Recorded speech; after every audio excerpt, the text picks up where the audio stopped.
नमस्कार, सुस्वागतम, वेलकम। मैं निधि शिमाली अपने YouTube चैनल में आप सभी का स्वागत करती हूँ। आज मैं आपके लिए मकर राशि वालों का मई माह का मासिक राशिफल लेकर उपस्थित हुई हूँ।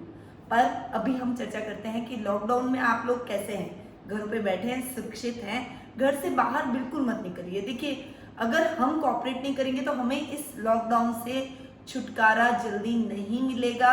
अगर आप घर में बैठकर परेशान भी हो गए तो भी आपको बाहर नहीं निकलना है और अपने अंदर कुछ रचनात्मकता आप पैदा कीजिए जिससे ये टाइम आपका बहुत अच्छे तरीके से निकल सके।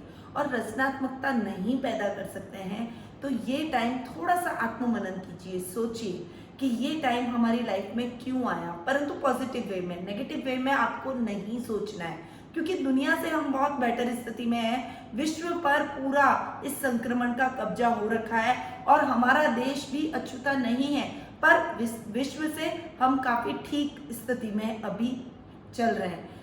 जितनी मौतें हमारे कोरोना से इस संक्रमण काल के दौरान हुई है हमारे भारत देश में, उतनी मौतें तो एक्सीडेंट से रोज हमारी कंट्री में होती है। तो आप सोचिए कि प्रकृति को हम कितना ज्यादा नुकसान पहुंचा रहे हैं, कितना दुरुपयोग हम प्रकृति का कर रहे हैं कि आज हमें घरों में लॉकडाउन होकर बैठना पड़ रहा है। ये कहीं ना कहीं प्रकृति का संकेत है कि अब हमें सुधर जाना चाहिए। प्रकृति को लेकर इतनी छेड़छाड़ न करें, प्रकृति का दुरुपयोग न करें, ताकि प्रकृति को जब बैलेंस बैठाना पड़े तो वो इस तरह के संक्रमण काल लेकर आए या प्राकृतिक आपदाएं और प्रकोप हमारे ऊपर आए कि हम उनसे लड़ ही नहीं पाए। इतनी टेक्नोलॉजी साथ हो गई है, इतना साइंस बढ़ गया, पर उसके बावजूद भी हम इसकी वैक्सीन नहीं निकाल पाए। यहाँ तक कि हमसे कई गुना आगे बढ़े हुए देश, जो कि बहुत विकसित देश है, वो तो इस संक्रमण के आगे घुटने टेक चुके हैं, पर वो भी अभी तक इस संक्रमण की वैक्सीन बनाने में नाकामयाब रहे हैं। तो हमें अब इस बात के बारे में सोचना है कि ऐसा हमारे साथ क्यों हुआ। देखिए, हम इस संक्रमण काल में घर में बैठे हैं, पर आप देखिएगा जल स्वच्छ हो गया, वायु स्वच्छ हो गई, कई तरह के जानवर बाहर निकल के आए हैं और जैसे पशु पक्षी हमने कभी नहीं देखे होंगे, वो पशु पक्षी का कलरव हमें देखने को मिल रहा है। वो बहुत बेखौफ होकर घूम रहे हैं। हमने उनको ही उपयोग किया, प्रकृति को इम्बैलेंस करने की कोशिश की, तब हमें इस संक्रमण को झेलना पड़ा है। तो अब हमें सुधर जाना चाहिए, संभल जाना चाहिए। हमारा नैतिक दायित्व केवल हमारे परिवार के लिए, हमारे बच्चों के लिए, हमारे घर तक सीमित नहीं है। हमारा नैतिक दायित्व हमारे इस प्रकृति के लिए भी है, पर्यावरण के लिए भी है, समाज के लिए भी है और देश के लिए भी है। तो उसके लिए हमें कुछ कदम उठाने पड़ेंगे, आत्ममनन करना पड़ेगा, कुछ ऐसी नई खोज इन्वेंशन करने पड़ेंगे जिससे प्रकृति को नुकसान नहीं हो और हमारा भी काम सुचारू रूप से चलता रहे। तो उसके बारे में जरूर सोचिएगा। अब हम आगे बढ़ते हैं और इस माह आने वाले ग्रहों की पोजीशन के बारे में जानते हैं, क्योंकि ग्रहों की पोजीशन जैसी रहेगी वैसा ही मासिक राशिफल रहेगा। सबसे पहले बात करते हैं सूर्य ग्रह की, जो कि वर्तमान में मेष राशि में विराजमान है और 14 मई को वे मेष से वृषभ में प्रवेश कर जाएंगे। वहीं बुध ग्रह इस बार 2 बार राशि परिवर्तन कर रहे हैं। इस माह उनका 2 बार राशि परिवर्तन हो रहा है। पहले वो अभी मेष राशि से 9 मई को वृषभ राशि में प्रवेश करेंगे और 25 मई को वृषभ राशि से वे मिथुन राशि में प्रवेश कर जाएंगे। वहीं मंगल ग्रह, जो कि वर्तमान में मकर राशि में विराजमान है और 4 मई को वे मकर से कुंभ में प्रवेश करेंगे। गुरु ग्रह अपनी नीच की राशि मकर में इस पूरे माह विराजित रहने वाले हैं। शुक्र ग्रह अपनी स्व राशि यानी वृषभ राशि में विराजमान रहने वाले हैं और शनि ग्रह भी अपनी स्व राशि मकर राशि में विराजित रहेंगे, परंतु 11 मई को वे वक्री हो रहे हैं। इसलिए 11 मई के बाद में थोड़ा सा वाहन चलाते समय सावधान रहना है, थोड़ा सा अपने दैनिक दिनचर्या में सावधान रहना है, क्योंकि कुछ समस्याएं आपके जीवन में आ सकती है। राहु ग्रह इस पूरे माह मिथुन राशि में विराजमान रहेंगे और केतु ग्रह इस पूरे माह धनु राशि में विराजमान रहने वाले हैं। तो ये था सभी ग्रहों का हाल कि इस माह कौन सा ग्रह किस राशि में रहेगा, कौन सा ग्रह कौन सी राशि परिवर्तन कर रहा है। अब बात करते हैं मकर राशि वालों के मासिक राशिफल की, परंतु उससे पहले बता दूं कि वीडियो के एंड में मकर राशि वालों के लिए बहुत ही सटीक उपाय मेरे पास है इस संक्रमण काल से लड़ने के लिए, और वो घर पर बैठकर आप इजीली कर सकते हैं। इसलिए इस वीडियो को एंड तक जरूर देखिएगा। अब आते हैं मकर राशि वालों की पारिवारिक स्थिति पर। सबसे पहले तो परिवार के अस्तित्व को, परिवार की इंपॉर्टेंस को आप अभी बखूबी समझ गए होंगे, क्योंकि लॉकडाउन का पीरियड है। और अगर आपको अकेले रहना पड़ जाए, जैसा कि कई लोग अपने परिवार से दूर रहकर अकेले रह रहे हैं, सोचिए उन पर क्या गुजर रही होगी। अकेले टाइम एक्सपेंड करना इंसान का कितना मुश्किल हो जाता है। आप अपने परिवार के साथ हैं तो कितने सेफ है, परिवार के साथ आप इस वक्त को भी निकाल पा रहे हैं। तो अब शायद जो व्यक्ति अपने परिवार की इंपॉर्टेंस को अब तक नहीं जान पाए थे, अपने परिवार को इग्नोर करते थे, उनको लगता था कि परिवार ही उनका दुश्मन है, बाहर के लोग, बाहर की दुनिया, बाहर के मित्र उनके हितैषी हैं। तो अब आप समझ लीजिए कि कठिनाई का दौर है और आपका परिवार ही आपके साथ खड़ा है, आपको मॉरली बूस्ट कर रहा है और इस समय से निकलने में आपकी पूरी सहायता परिवार ही कर रहा है। तो परिवार का अस्तित्व हमारे लिए बहुत ही जरूरी है। मकर राशि वालों के लिए भी पारिवारिक स्थिति बहुत ही अच्छी रहने वाली है। परिवार का पूरा सहयोग मिलेगा, पारिवारिक सदस्यों का सहयोग मिलेगा। दादा दादी के साथ में आपके संबंध बहुत अधिक मजबूत होंगे, उनके साथ में आपकी ट्यूनिंग बढ़ेगी, आप उनकी भावनाओं को समझेंगे, उनकी सेवा करेंगे और वो भी आपको मोटिवेट करते हुए, आपका ख्याल रखते हुए दिखाई देंगे, जिससे आपको अकेलापन महसूस नहीं होगा। भाई बहनों के साथ में थोड़ी सी ट्यूनिंग, आपकी मिसअंडरस्टैंडिंग हो सकती है, थोड़ी सी ट्यूनिंग बिगड़ सकती है, उनका कॉपरेशन आपको थोड़ा कम मिलेगा, इसीलिए आपको स्वयं ही अकेले आगे बढ़ना पड़ेगा। परंतु यदि आप बैलेंस माइंड होकर चलते हैं तो भाई बहनों के साथ भी अपने संबंधों को ठीक करने में आप कामयाब होते हुए दिखाई देंगे। माता के साथ आपको पूरा सपोर्ट मिलेगा। सूर्य बुध का बुधादित्य योग भी मिला हुआ है, सुख साधनों में वृद्धि होगी और माँ का पूरा सहयोग मॉरली भी और रिश्तों में आपको निखारने में भी उनका पूरा सहयोग आपको देखने को मिलेगा। वहीं पिता का भी उचित मार्गदर्शन आपको प्राप्त होगा। संतान पक्ष की ओर से शुभ समाचारों की प्राप्ति आपको होगी। उनकी तरफ से आप कुछ ऐसा महसूस करेंगे कि आपके और आपके बच्चों के बीच में बहुत अच्छी ट्यूनिंग और अधिक पहले से बेटर होती हुई नजर आएगी और उनकी भावनाओं, उनकी एक्टिविटीज को देखकर आप एक प्राउड फील करेंगे अंदर। जीवन साथी के तौर पर भी आपको अच्छे और शुभ समाचार प्राप्त होंगे। उनकी तरफ से आपको पूरा सपोर्ट मिलेगा। उनकी तरफ से आपके हर कार्य में, आपके हर रिश्ते को सुधारने में भी वो पूरा सपोर्ट करते हुए दिखाई देंगे। वहीं ससुराल पक्ष की ओर से भी आपको पूरा सपोर्ट इस समय देखने को मिलेगा। ननियाल पक्ष से, मामा मामी की तरफ से आपको अच्छे और शुभ समाचार प्राप्त होंगे। उनसे आपको फाइनेंशियली कुछ सपोर्ट इस समय मिल सकता है, यानी परिवार की तरफ से आपको पूरा सपोर्ट इस माह देखने को मिलेगा। अब बात करते हैं आर्थिक स्थिति की। देखिए, आर्थिक स्थिति की यदि मैं बात करूं तो आपके लाभ भाव के स्वामी और आपके सुख स्थान के स्वामी मंगल, जो कि द्वितीय भाव में जाकर बैठे, सुख स्थान से 11वें जाकर बैठना सुखों में वृद्धि करने की का द्योतक होता है। इसलिए इस महीना आपके सुखों में वृद्धि होगी। भूमि, भवन, वाहन जैसे सुख आपके बढ़ेंगे और आपकी आर्थिक स्थिति भी और अधिक मजबूत होती हुई दिखाई देगी। आर्थिक स्थिति में इजाफा होगा। आप फाइनेंशियली और अधिक अपने आप को स्ट्रांग महसूस करेंगे। कहीं से अचानक आपको धन प्राप्त हो सकता है, कोई प्रतियोगिता, कोई ऑनलाइन कॉन्टेस्ट के माध्यम से आप अच्छा धन राशि इस समय प्राप्त करते हुए नजर आएंगे। वहीं उधार दिया हुआ धन भी आपको इस समय मिल सकता है। शेयर मार्केट में निवेश करना आपके लिए बेहद ही लाभदायक इस समय सिद्ध होगा, परंतु शेयर मार्केट में इन्वेस्टमेंट आपको लॉन्ग टर्म करना चाहिए। लॉन्ग टर्म इन्वेस्टमेंट में आपको ज्यादा फायदा होगा, शॉर्ट टर्म इन्वेस्टमेंट में इतना फायदा आपको नहीं होगा। तो लाभ की स्थितियों को यदि बढ़ाना चाहते हैं तो लॉन्ग टर्म इन्वेस्टमेंट करें। इस समय आपका सर्कल बढ़ेगा। कुछ ऐसे विशिष्ट व्यक्तियों से आपकी मुलाकात होगी जिसका लाभ आप अपने भविष्य में अपने कार्य क्षेत्र में देखते हुए दिखाई देंगे। कार्य क्षेत्र में उनका लाभ आप उठाते हुए दिखाई देंगे। उनका पूरा सपोर्ट आपको मिलेगा। उनके एक्सपीरियंस का लाभ भी आपको देखने को मिलेगा। यानी ओवरऑल आर्थिक स्थिति, आर्थिक पोजीशन आपकी बेटर होने वाली है। ये महीना आर्थिक दृष्टि से आपके लिए बहुत ही अच्छा और भाग्यवर्धक रहेगा। अब बात करते हैं शिक्षा, कैरियर और व्यवसाय की। देखिए, शिक्षा की दृष्टि से देखूं तो शिक्षार्थियों के लिए यानी विद्यार्थियों के लिए ये टाइम बहुत अच्छी मेहनत का, बहुत अच्छे परिणाम का रहेगा। सूर्य बुध का बुधादित्य योग बनना, शुक्र का आपके पंचम भाव में आकर स्वग्रही होकर बैठना और 2 त्रिकोण और 1 केंद्र के स्वामियों की युति, यानी भाग्य स्थान के स्वामी बुध, कर्म भाव के स्वामी शुक्र और पंचम भाव के स्वामी भी शुक्र, यानी इन दोनों की युति भी आपके लिए बहुत ही अच्छे सहयोग वर्धक रहने वाली है। आपको बहुत अच्छे परिणाम इसमें प्राप्त होंगे। शिक्षा में आप एक अच्छा अचीवमेंट करेंगे।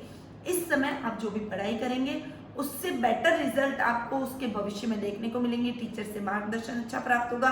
उनसे आपको अप्रिशिएशन मिलेगा, आपके स्कूल के प्रिंसिपल की तरफ से भी आपको सराहा जाएगा। कुछ ऑनलाइन क्विज कॉन्टेस्ट के माध्यम से आपको ये अच्छी उपलब्धि भी इस समय हासिल कर सकते हैं। करियर की दृष्टि से यदि देखूं और उच्च शिक्षा की दृष्टि से देखूं तो भी ये टाइम आपके लिए बेहद ही सकारात्मक सिद्ध होगा। इस समय आप यदि गवर्नमेंट जॉब की कोई एंट्रेंस एग्जाम की तैयारी कर रहे हैं, यदि आप गवर्नमेंट जॉब प्राप्त करना चाहते हैं, होटल मैनेजमेंट से रिलेटेड कोई काम कर रहे हैं, यदि आप इस समय आईटी सेक्टर से रिलेटेड, अकाउंटिंग से रिलेटेड कोई काम कर रहे हैं, वाणिज्य वर्ग के छात्रों से आप जुड़े हुए हैं, तो आपके लिए बहुत ही बेटर टाइम ये रहने वाला है। आप इस समय जो भी तैयारी कर रहे हैं उसमें निश्चित तौर पर आपको सकारात्मक रिजल्ट प्राप्त होंगे और आप उसमें सेलेक्ट होते हुए दिखाई देंगे, बशर्ते आप दुगने जोश और मेहनत से इसमें जुट जाए। भाग्य आपका साथ दे रहा है, जो भी कार्य करेंगे उसमें आपको अच्छी सफलता हासिल होगी। व्यावसायिक तौर पर भी आप अच्छी सफलता महसूस करेंगे। जो पेंडिंग पड़े हुए कार्य हैं वो 1 बाय 1 अपने आप ही आपके होते हुए चले जाएंगे, जिससे आपका मोरल बूस्ट होगा, कॉन्फिडेंस बढ़ेगा। कर्म भाव के स्वामी और भाग्य स्थान के स्वामी की युति आपके लिए बहुत ही अच्छे संयोग लेकर आई है। भाग्य के साथ साथ कर्म में वृद्धि होगी, कार्य क्षेत्र में बढ़ोतरी होगी, नई नई कार्य योजनाओं का क्रियान्वयन करेंगे। इस समय आप कुछ अलग और डिफरेंट करते हुए दिखाई देंगे।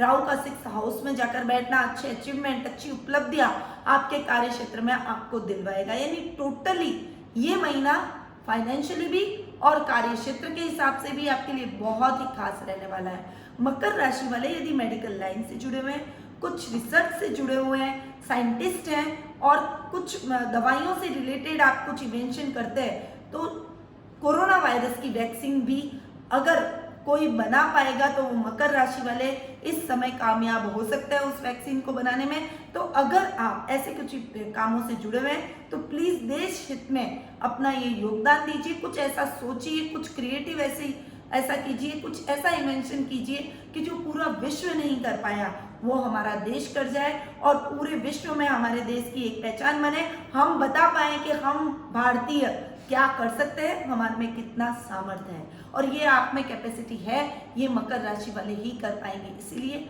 आपको इस समय इस बारे में भी गंभीरता से सोचना चाहिए।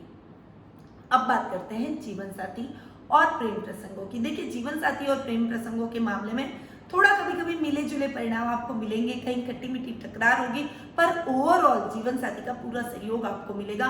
उनके सहयोग से आप जो भी काम करेंगे उससे आपको अच्छे लाभ की स्थितियां भी बनेगी। वो आपके कार्य क्षेत्र में तो आपकी हेल्प करेंगी, आपकी दैनिक दिनचर्या को संवारने में भी आपकी हेल्प करेंगे, साथ ही रिश्तों को सुधारने में वो आपके लिए महत्वपूर्ण कड़ी साबित हो सकते हैं। आपके रिश्तों को एक अच्छे सूत्र में, एक एकता के सूत्र में बांधने का कार्य इस समय आप करेंगे और वो आपके साथ में कदम से कदम मिलाकर चलेंगे। क्वालिटी टाइम, एक मधुर समय आप एक दूसरे के साथ व्यतीत करेंगे। लव रिलेशनशिप में भी ये टाइम आपके लिए बहुत ही बेटर रहेगा। एक दूसरे के कैरियर को सपोर्ट करने का ये टाइम रहेगा। आप एक दूसरे के कैरियर को सपोर्ट करेंगे, एक दूसरे को आगे बढ़ाने में, एक दूसरे को की ग्रोथ करने में इस समय आप सपोर्ट करते हुए दिखाई देंगे, जिससे आपके रिश्ते को एक अलग मजबूती मिलेगी। आपके और आपके पार्टनर के आत्मविश्वास में बढ़ोतरी होगी, एक दूसरे के प्रति विश्वास में भी इस समय बढ़ोतरी होगी। पार्टनरशिप में काम करना इस समय आपके लिए लाभदायक सिद्ध नहीं हो सकता है, इसलिए इंडिविजुअली काम कीजिए, पार्टनरशिप में काम नहीं करना चाहिए। अब बात करते हैं स्वास्थ्य की। देखिए, स्वास्थ्य की दृष्टि से भी ये महीना आपके लिए बेटर जाने वाला है। वैसे तो दैनिक दिनचर्या थोड़ी सी डिस्टर्ब होती हुई नजर आएगी, वैसे आपकी पर्सनैलिटी में, जैसे मकर राशि के अंदर ही शनि स्वग्रही होकर बैठे हैं, तो ऐसे तो आपके हर काम को बढ़ाएंगे, आपके इस भाव को बढ़ाएंगे, पर्सनैलिटी में निखार लाएंगे, पर कुछ कार्यों में दिक्कतें आपको महसूस होगी कि वो कार्य आपके इतने प्रॉपर वे में नहीं हो रहा है। और 11 मई के बाद में थोड़ा सा सतर्क आपको मकर राशि वालों को विशेष रूप से रहना पड़ेगा। जब शनि वक्री हो रहे हैं तब कुछ अनर्गल समस्याएं, कोई एक्सीडेंट हो सकता है, कुछ सर्जरी के चांसेस बन सकते हैं, कुछ ऐसी समस्याएं आपके जीवन में आएंगी जिसका हल आप नहीं ढूंढ पाएंगे, कुछ दुविधा में आप रहेंगे। तो इस टाइम आपको ध्यान रखना पड़ेगा। साथ ही इस संक्रमण से आपको विशेष अवॉयड रहने की इस समय आवश्यकता है। वैसे तो आपके 6th हाउस में राहु का विराजित होना आपको रोगों से मुक्ति दिलवाएगा, पर अचानक भय, अनायास भय आपके मन में जरूर इस समय रहेगा। शनि का वक्री होना और राहु का 6th हाउस में बैठना एक अलग भय को जन्म देगा। पर आप यदि कॉन्फिडेंस रखेंगे, बैलेंस माइंड होकर चलेंगे तो इस भय से भी विजय प्राप्त कर पाएंगे। संक्रमण से डरना नहीं है, आपको संक्रमण से लड़ना है। अपने और अपने परिवार की सेहत का पूरा ध्यान रखना है, इस बात का पूरा ध्यान रखिए। योगा, मेडिटेशन, प्राणायाम से अपने आप को जोड़िए और कुछ ऐसे सिम्टम्स आपको दिखते हैं तो तुरंत चिकित्सक को दिखाइए और हॉस्पिटल इस टेस्ट को जरूर करवाइए। तो ये कुछ प्रिकॉशंस मकर राशि वालों को रखने चाहिए। साथ ही कुछ उपाय मैं आपको बता रही हूँ जो मकर राशि वालों के लिए बेहद ही आवश्यक है। काली वस्तुओं का दान आपको शनिवार के दिन करना है, ये आपको विशेष तौर पर करना है। सरसों के तेल का दीपक आप शनिदेव को अर्पित करते हुए लगाइए। शाम को सूर्यास्त के बाद में आपको सरसों के तेल का दीपक करना है। आपके घर में शनि मूर्ति नहीं होगी, शनि भगवान के मंदिर आप अभी नहीं जा सकते हैं, तो शनि देव का ये दीपक आप पीने के जल की व्यवस्था के पास में भी कर सकते हैं। वहां पर यदि आप सरसों के तेल का दीपक लगाते हैं तो शनि के प्रकोप से मुक्ति मिलती है। शनि जो वक्री हो गए वो आपके ऊपर थोड़ी सी ठंडी दृष्टि डालेंगे और पितृेश्वरों का भी आपको आशीर्वाद प्राप्त होगा। इसीलिए आपको इस उपाय को जरूर अपनाना चाहिए। साथ ही ओम राह रावे नमः का जाप भी आपको सूर्यास्त के बाद में करना है। राहु के जाप करना है, सप्त धान का दान करना है। किसी भी जरूरतमंद व्यक्ति को आप कर सकते हैं या फिर आप किसी जानवर को सप्तधान की खिचड़ी, सप्तधान पका के फिर उसको खिला सकते हैं। तो ये कुछ उपाय हैं जो आपको करनी चाहिए और मकर राशि वालों के लिए ये उपाय बहुत ही कारगर सिद्ध हो सकते हैं आने वाली लाइफ के लिए, भविष्य के लिए, इस महीने के लिए और इस संक्रमण से लड़ने की शक्ति आपको प्रदान कर सकते हैं। तो ये उपाय आप जरूर अपनाइए। साथ ही यदि आप भविष्य के बारे में जानना चाहते हैं, आपके मन में कुछ सवाल हैं जिसके उत्तर आपको नहीं मिल पा रहे हैं, तो आप घर बैठे कुंडली विश्लेषण का लाभ मुझसे प्राप्त कर सकते हैं। टेलीफोनिक अपॉइंटमेंट की सुविधा हमने आपके लिए कर रखी है, तो कुंडली विश्लेषण का लाभ आप मुझसे प्राप्त करें। मैं आपकी कुंडली का एनालिसिस करूंगी, साथ ही आपको उचित उपाय भी बताऊंगी ताकि आपके जीवन में आ रही समस्याएं दूर हो सके और आपको एक सही मार्गदर्शन प्राप्त हो सके। तो नीचे दिए गए नंबरों पर तुरंत संपर्क करें और कुंडली विश्लेषण का लाभ आप मुझसे प्राप्त करें। अब मैं अपनी वाणी को यहीं विराम देती हूँ। स्वस्थ रहिए, व्यस्त रहिए, मस्त रहिए, मुस्कुराते रहिए और पॉजिटिविटी अपने अंदर बनाए रखिए, अपने पारिवारिक सदस्यों में भी बनाए रखिए। जय श्री कृष्ण।